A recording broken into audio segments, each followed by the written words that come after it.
Hi, welcome to our channel of IGNOU audiobooks, Indira Gandhi National Open University, Staff Training and Research Institute of Distance Education, STRIDE, Master's Degree Programs, Master of Arts, Distance Education, MADE, Second Year. MDE 416 Curriculum Development for Distance Education. Block-3 Curriculum Transaction. Unit-1 Instructional System. 1.0 Objectives. After going through this unit, you should be able to L. Describe an instructional system. L. Dene Instructional Systems Design, ISD. L. Explain the concept and characteristics of ISD. L. Relate the stages in the design of instruction. L. Describe the characteristics of learners with varying learning abilities.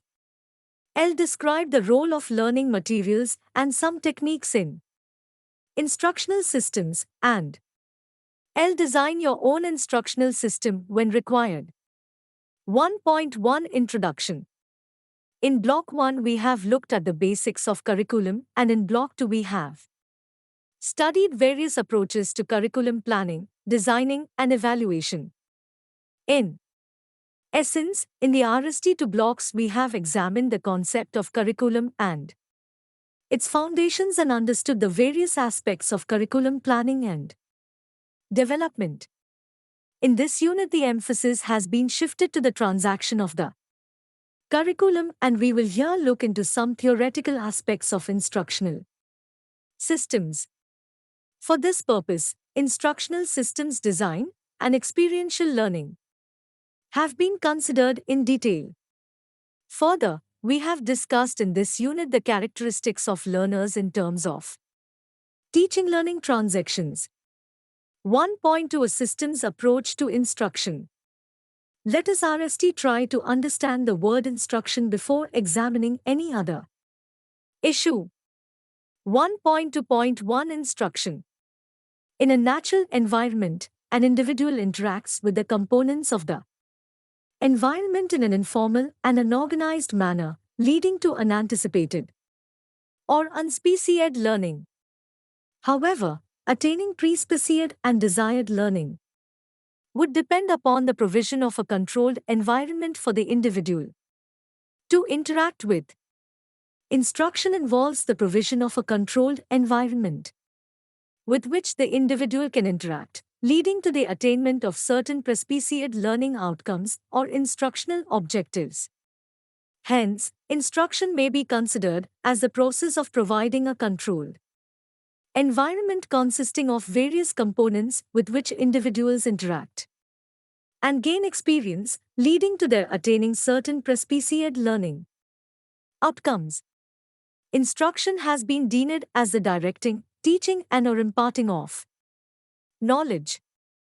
The word is commonly used to mean guidelines or a set of directions to carry out some procedures to attain pre-specified goals, e.g. the instruction attached with any home gadget or appliance, the instructions of an army commander to his soldiers, etc. In an educational context, the term instruction is used for all the experiences that are organized to bring about the learning process.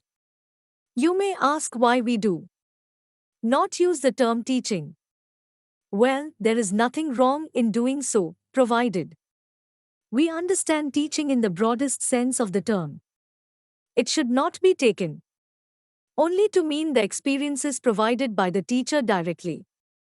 The possibility of the word teaching being taken in a narrow sense always remains. Hence, educationists generally feel that instruction is a better word for expressing, including all the experiences and activities organized for bringing about learning. 1.2.2 Instructional systems. A system has a number of components operating together in an interrelated and interdependent manner towards the attainment of objectives of teaching learning process. The effective combination of the main components of instruction, which includes the identification of objectives, careful planning and implementation, and testing of the outcomes, is called the instructional system. As mentioned earlier, instruction involves the interaction of an individual with an organized environment leading towards the attainment of certain instructional objectives, otherwise called as behavioral changes. In other words, when students with a certain type of behavioral pattern and cognitive structure go through the instructional system, they come out with a changed pattern of behaviors and cognitive structure. Quite simply, we can say that the students enter the instructional process with certain behavior, which can be termed entry behaviors. They are expected to achieve certain terminal behaviors which can be termed expected terminal behaviors. The instructional process is designed in such a manner as to achieve the expected terminal behaviors. We may thus say that the expected terminal behaviors are what we intend to achieve in students through an instructional process, and that the actual terminal behaviors are what they actually achieve. The difference between the expected and actual terminal behaviors is due to a lack of effectiveness in the instructional process. Thus, the differences between the expected and the actual terminal behaviors would act as feedback. In this model, the entry behavior is the input and the actual terminal behavior is the output of the instructional system.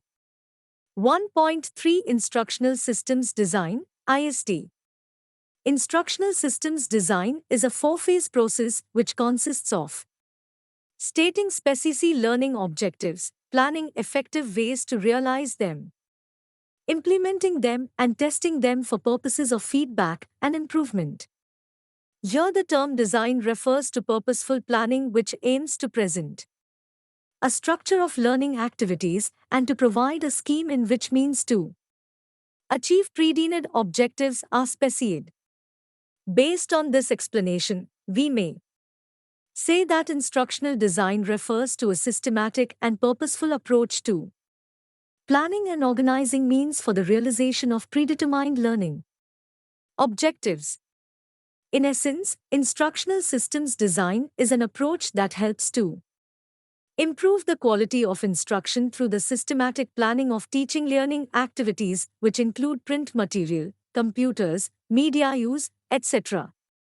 The following assumptions are used as a base for the designing of an instructional system. I know to learners are identical in behavior and abilities. They differ in their prior knowledge experience and in their learning characteristics, i.e., learning style and learning rate, level of motivation to learn, etc. 2. Educational methods and procedures have certain merits and defects. All of them do not have the same potential for all objectives and all learners. Different levels of objectives demand different instructional designs. 3. Prerequisite experience and practice of complex learning activities can increase motivation and prevent the overemphasis of low-level objectives. 4. Exposing learners to a wide range of subjects, ideas, attitudes, etc. is not a substitute for the identification of relevant content and related skills and competencies. Having clarified the use of term institutional systems design, we shall now turn to its characteristics. 1.3.1 Characteristics of ISD. An instructional systems design describes the process of specifying and producing particular learning situations in order to effect desired changes in the behavior and cognitive structure of the learner. They provide a highly specific and detailed account of teaching procedures which are based on empirically varied or variable principles. The process of learning thus becomes a scientific, controlled, and goal-directed activity. To elaborate this further, an instructional systems design L specifies learning outcomes in terms of the learner's observable performance. L selects and arranges stimulus situations to be displayed to the learner. L species the conditions under which a learner's response is observed. L species criteria for acceptable performance, and L modius the conditions when the learner's responses do not correspond to the specified outcomes. In essence, the characteristics of an instructional system's design are L planned arrangement of instruction, instruments, and procedures. L interdependent arrangement of its elements, i.e., instruction, instruments, and procedures, and L goal direction, i.e., an instruction system's design has a goal or goals for which it has been designed to effect student learning. In our discussion, you may have noted that we have not included teacher in the system's design. This is because of the fact that there are many types of learning. Situations where information is transmitted through media other than the teacher. For example, through books, program texts, television radio programs, computer disks, and so on. Having identified the important characteristics of an instructional system's design, we should also touch upon the stages that one should follow in designing an instructional system. An instructor can work as a designer who is responsible for identifying the objectives and developing the procedural plan of the system. But he/she can perform this function only after obtaining a thorough understanding of the principles and techniques of teaching learning systems design. 1.3.2 Designing instructional systems. Though the designing process is complex, the guidelines being discussed here will help us analyze most of the possible alternatives to arrive at a solution that achieves the predetermined instructional objectives most efficiently. The system designing process consists of the following three stages. 1. Analyzing system requirements. 2. Designing the system. And 3. Evaluating system effectiveness. We shall briefly discuss each stage in the given order. 1. Analyzing system requirements. At this stage, we should identify the objectives to be achieved at the end of the teaching learning process and consider the available resources and possible constraints in achieving them. The learning objectives are specified and stated in terms of learning outcomes so that we can empirically verify the learner's achievement. In analyzing the available resources and possible constraints, we should collect information about all the variables that might affect the performance of the system. These variables may be L. The environment in which the learning system will operate. The course content and objectives of each course should suit the overall aim purpose of the program. L. The resources in terms of available human power, instructional materials, equipment, audiovisual components, and facilities. Information pertaining to them will help the designer to plan the system more efficiently. L. The constraints in terms of time, autonomy of learner-teacher, cost, etc. This will help the designer work out a compromise design by accommodating the constraints. L. A detailed description of learner characteristics. This includes the number of learners to be enrolled, their entry behavior, their academic, personal, and professional background, their aspirations and learning study skills, etc. This information will help the designer conduct a realistic needs assessment and, using it as a base, choose appropriate learning objectives and relevant subject matter. Let us now consider the second stage.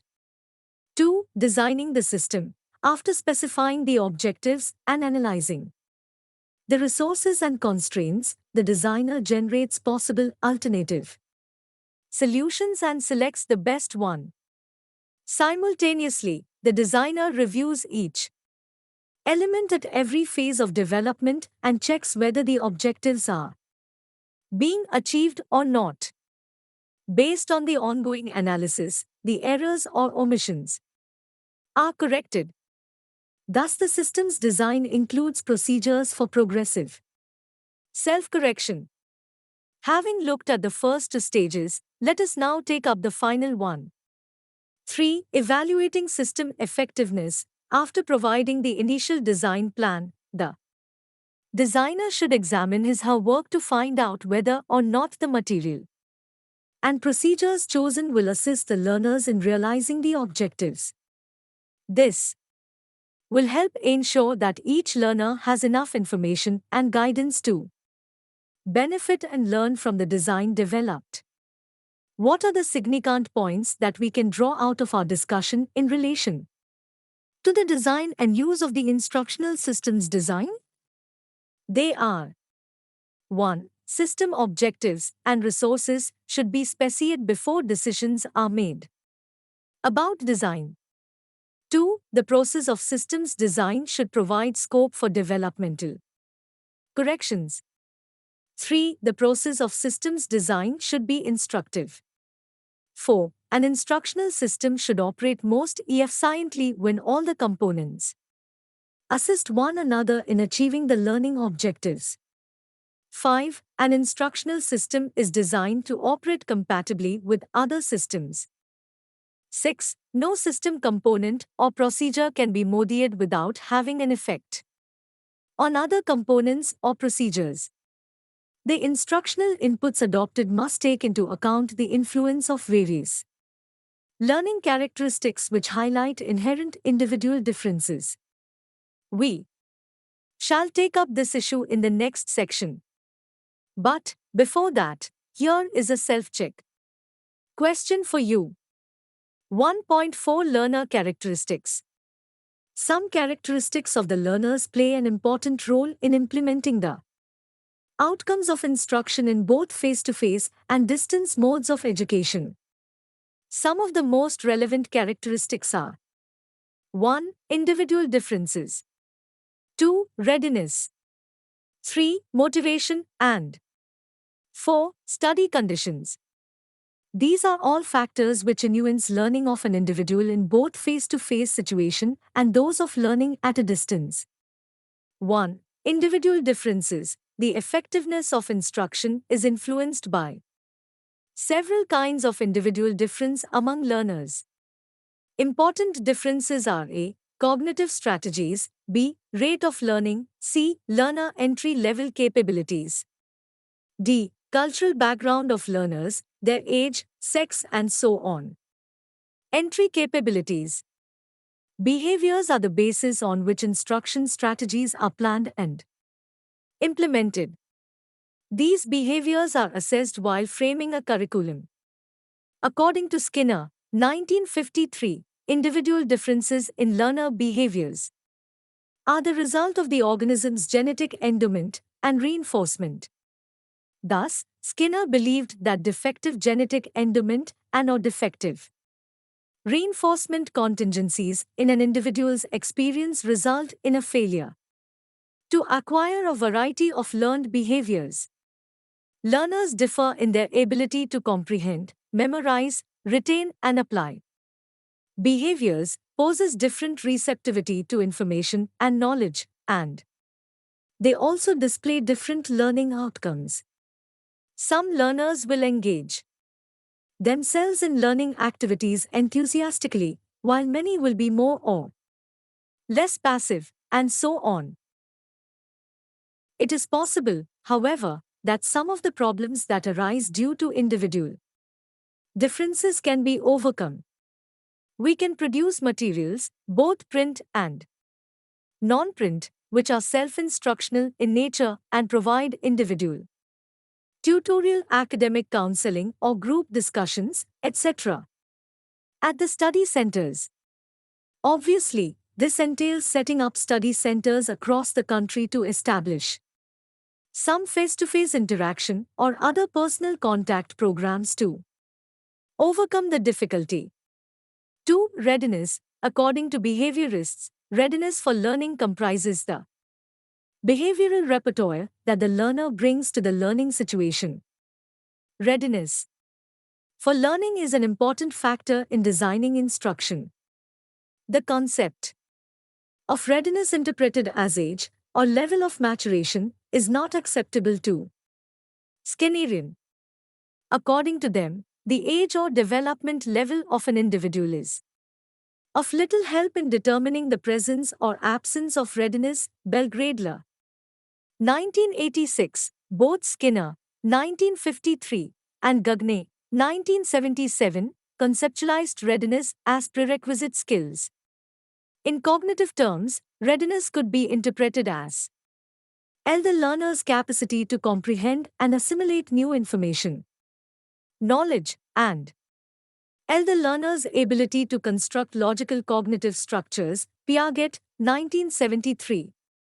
A positive sense of self-worth and personal identity generally helps the learners commit themselves more readily and fully to the learning situation.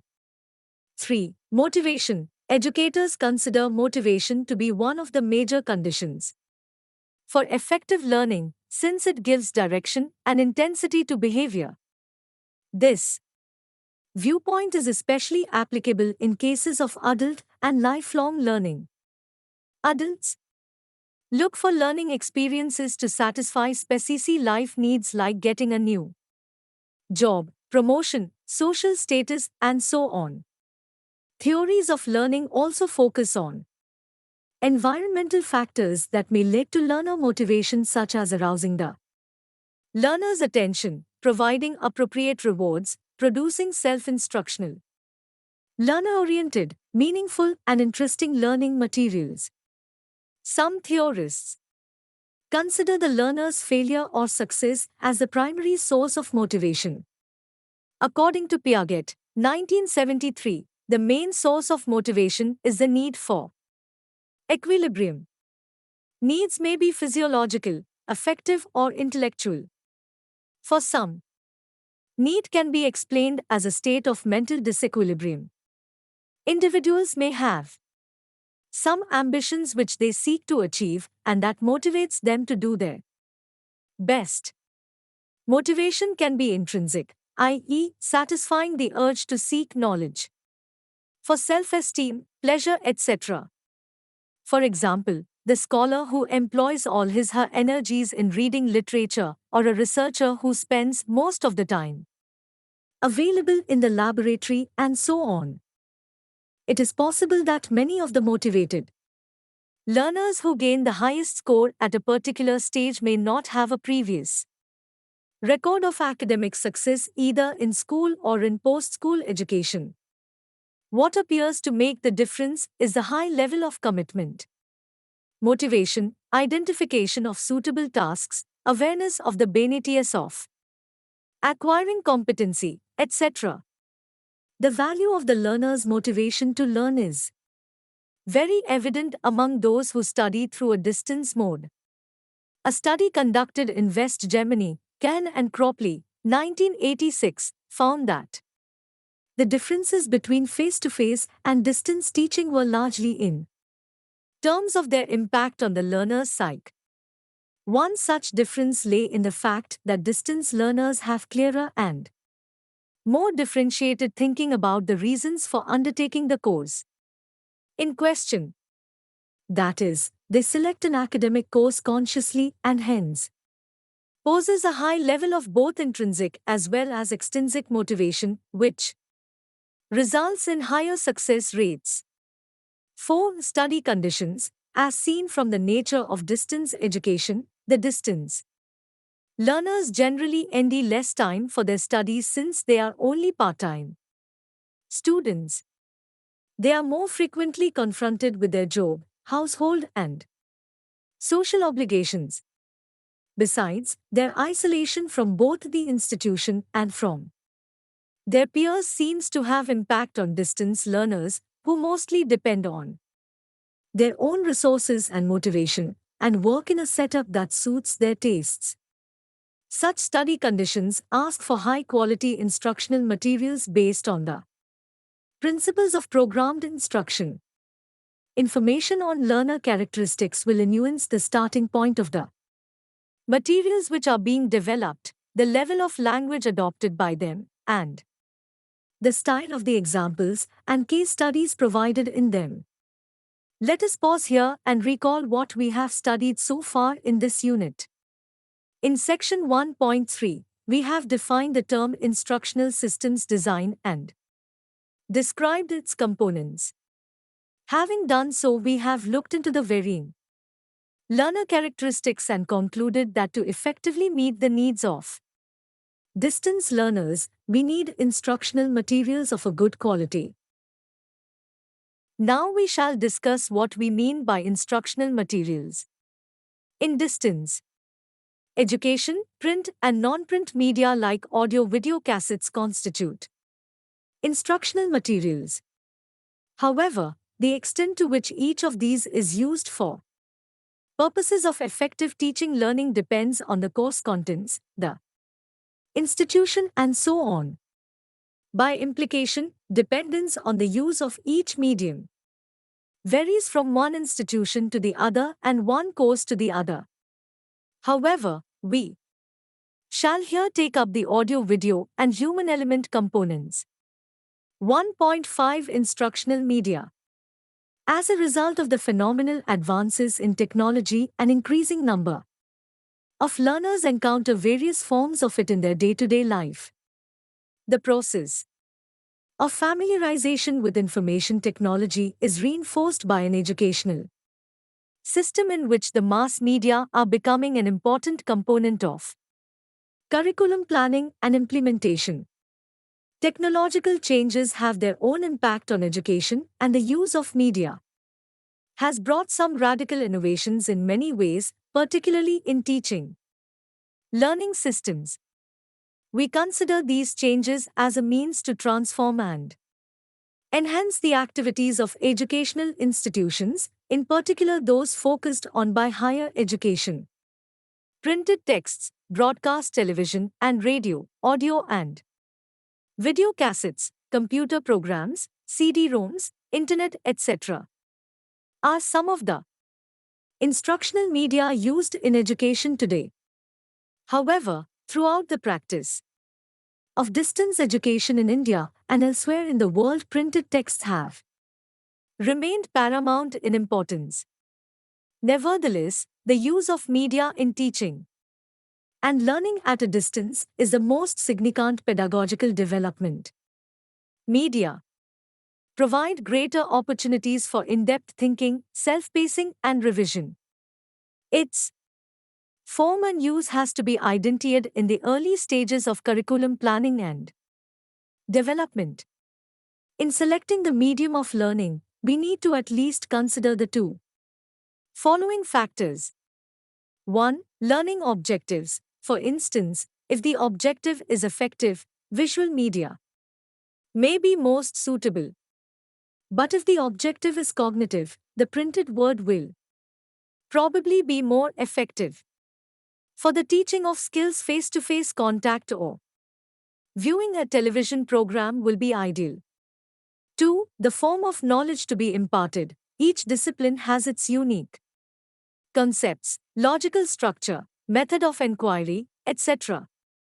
For example, history depends on the availability and interpretation of evidence. Physical sciences, on the contrary, require the observation of phenomena, questioning hypotheses, experimentation and confirmation rejection of evidence. The choice of the medium should depend on the nature of the discipline subject we intend to teach. The advent of live satellite telecast systems has added a potentially powerful communication tool for the use of distance educators and learners.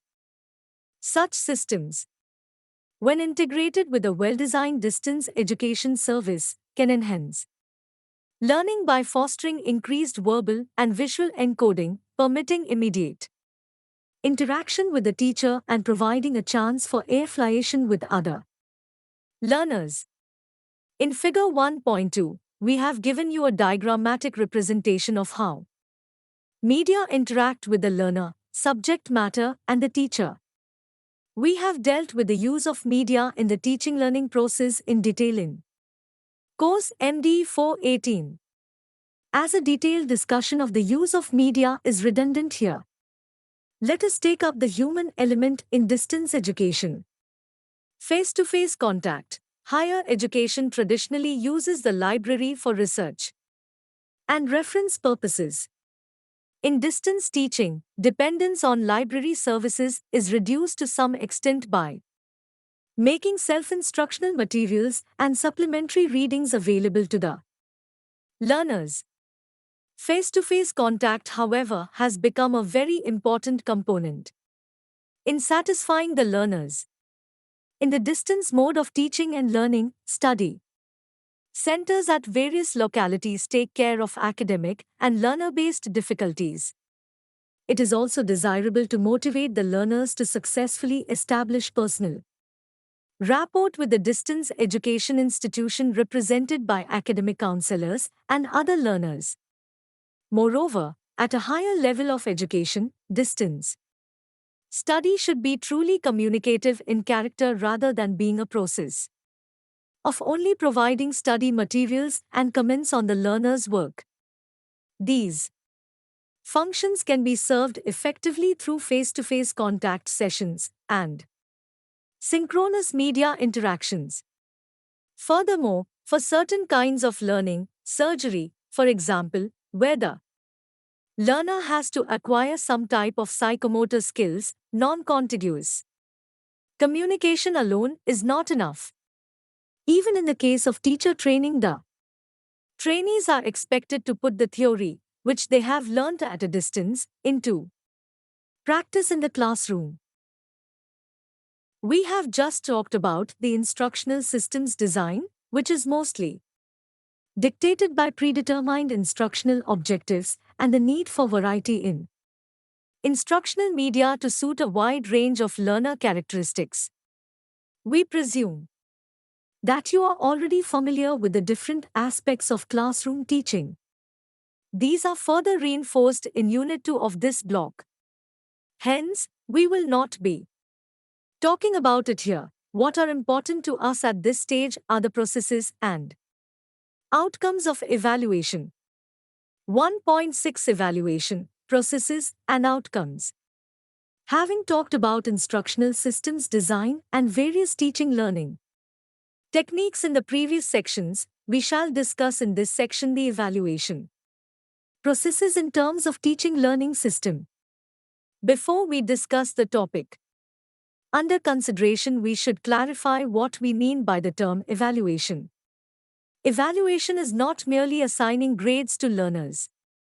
It is a continuous process of acquiring and processing information in order to improve one's learning and to assess decisions made in designing an instructional system. If we analyze the above statement, we easily notice that it has three important implications for the entire teaching learning system. They are as follows. 1. Evaluation is a continuous process and not a one-time performance measurement affected at the end of a course program. It starts at the stage of curriculum development and continues until the instruction ends. 2. Evaluation process is goal-directed. It is aimed at finding ways and means to improve learning and thereby to achieve learning objectives more effectively and more efficiently. 3. Evaluation requires the use of accurate and appropriate measuring instructions to collect information for taking decisions about the quality and operation of education.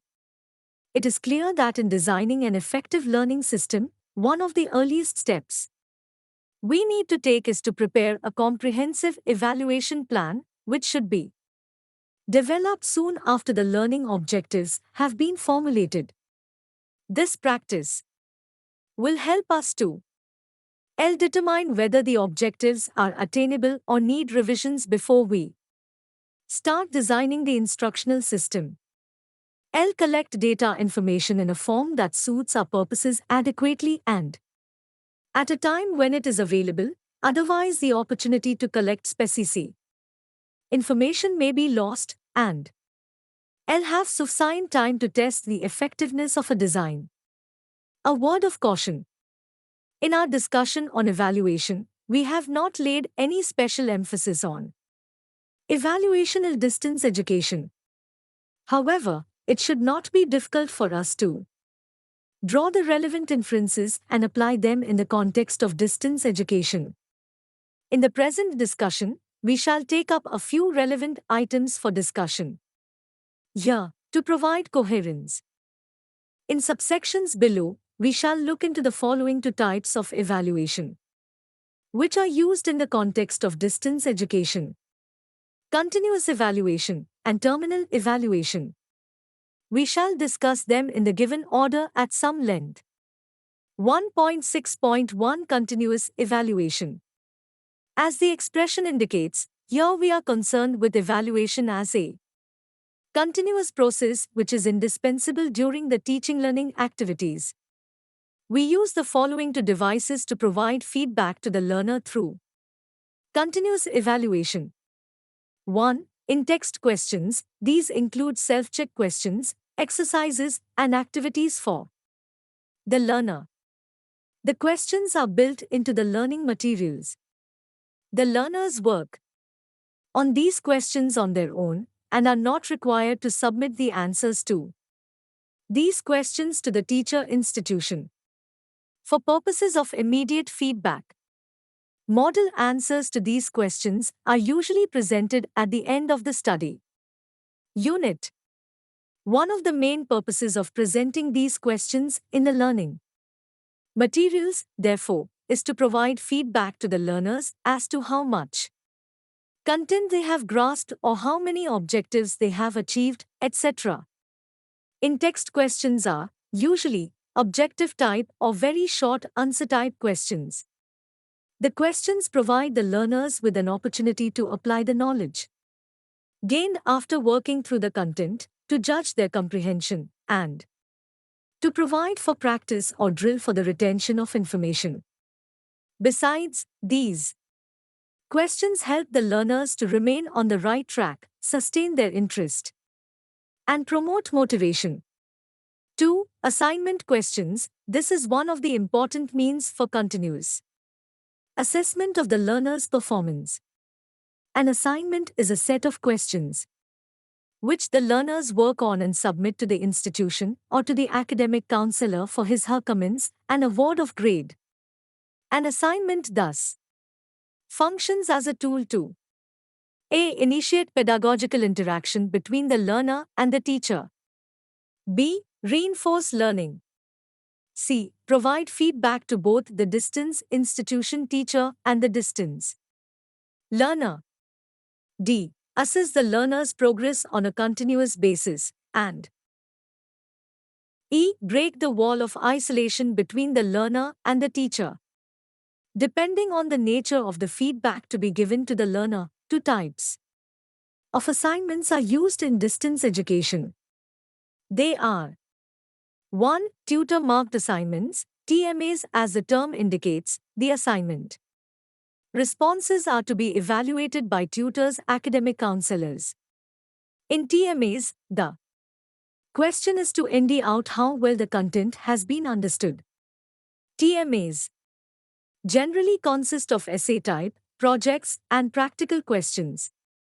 2. Computer-marked assignments, CMAs. Unlike TMAs, the CMAs are evaluated by computers, corrected by optical mark reader OMR. In most cases, CMAs supplement or complement TMAs. The main function of CMAs is to test the actual knowledge of the learner. CMAs consist of a number of objective type questions. In this way, CMAs have a wider coverage of the content taught than TMAs, which assess the selected objectives of the instruction. It should be clear by now that the main function of continuous evaluation is to provide feedback to the learner and the distance education institution about learner performance, the effectiveness of the learning materials, and of the teaching arrangements. Having touched upon continuous evaluation, we shall now look into terminal evaluation. 1.6.2 Terminal evaluation. This includes the termed examination, T, Term examinations are directed towards an assessment of the level of learning outcomes of a course program. They explore the link between what a learner is expected to learn and what has actually been learned. In terminal evaluation of learning outcomes, we seek answers to the following. L. The terminal objectives achieved by each learner. L. Proportion of students in achievement of certain levels of learning objectives. And L. The instructional procedures that need to be retained and those to be modified. Davis, et al. 1974. Assigning grades. The most important purpose of terminal evaluation is to provide a base for the assigning of grades.